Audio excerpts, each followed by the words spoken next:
Imagine going outside with the one you love.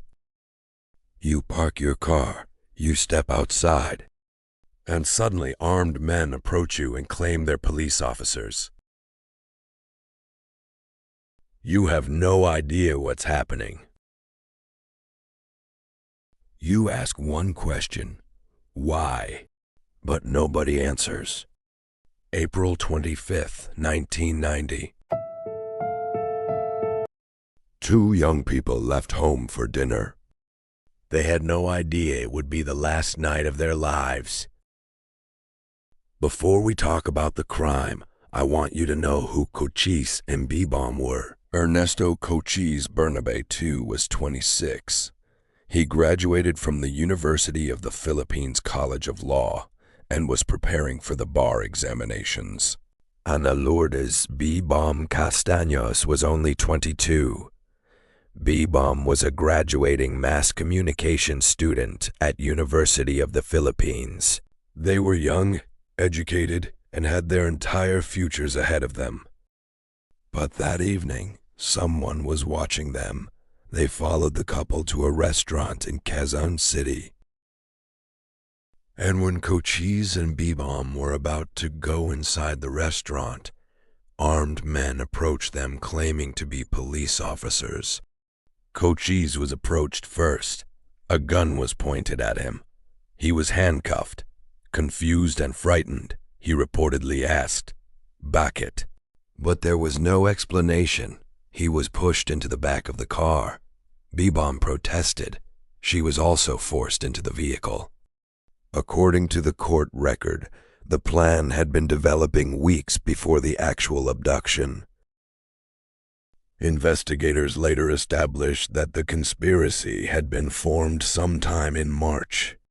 The court record identified Rodolfo Manalili as the person who allegedly arranged for men to carry out the killing. Philemon Garcia was brought into the plan. Garcia then contacted several others, including Roberto Rambo Leasing and Enrico Dizon. A meeting reportedly took place on April 22, 1990. The promised payment? 50,000 pesos. A down payment was made, with the remaining amount to be paid after the victims were kidnapped and killed. And 3 days later, Cochise and Beebom would unknowingly cross paths with the men waiting for them. Their families became alarmed. They began searching. Hospitals were contacted. Friends were questioned.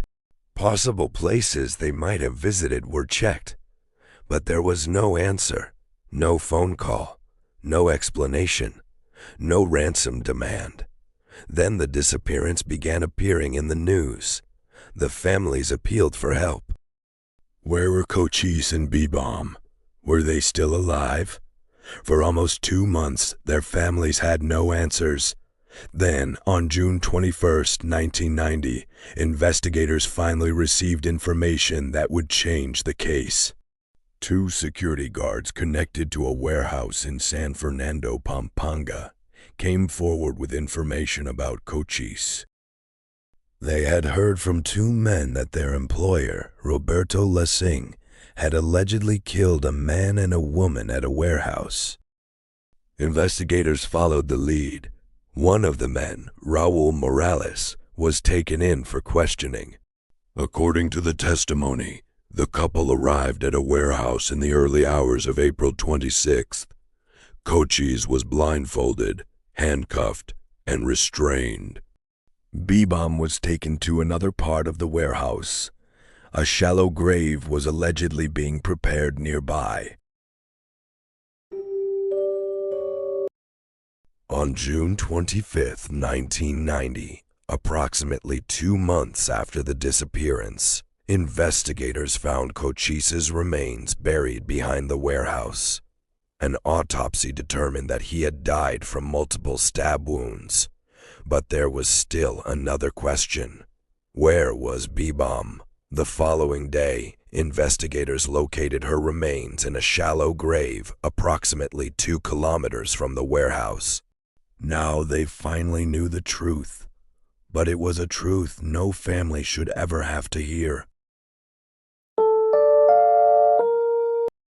But they may not have been the intended targets. According to accounts of the case, the men responsible were allegedly looking for another man. His name was Robert Herrera. Rodolfo Manalili reportedly believed Herrera was connected to the death of his brother.